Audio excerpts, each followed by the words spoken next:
Hi guys, we're gonna make some chicken noodle soup today.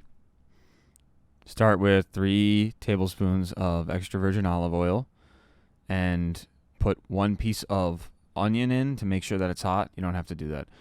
Is that you can introduce the mirepoix into the skillet.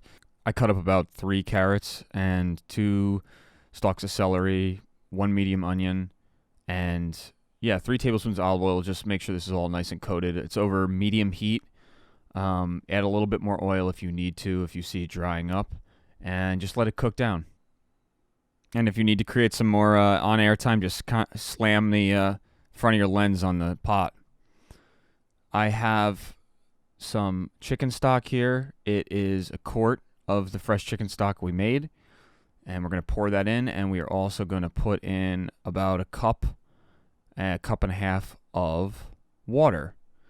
You can season this now, or you can season it later. Holy shit, I don't even know what I'm doing here. Oh, it's a chicken.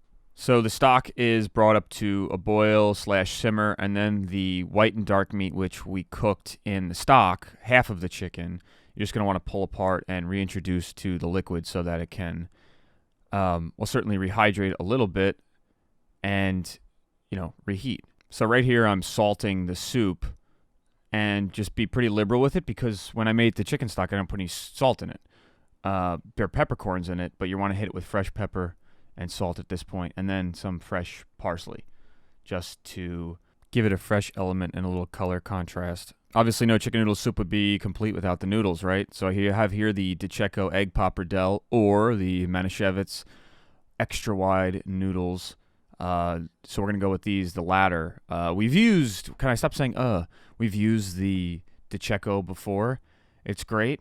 So this time we are going to use the Manischewitz. And what I do is I cook it to the manufacturer's instructions. And for this, it says 5 minutes if you're going to be adding to soup.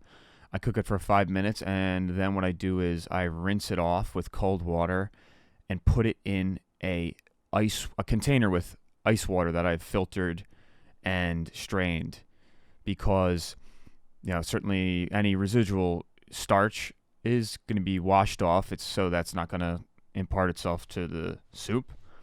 And you get to you're just going to add this to the bottom of the bowl, and then when you put the blasting hot soup over the top, there's obviously going to be some sort of transfer of heat. So it actually will perform a cooling function that will make the soup more edible, but also it'll keep the noodles tender and perfect. Go ahead and just store those in your fridge, and when you are ready to make the soup, you can place them in the bottom of a bowl.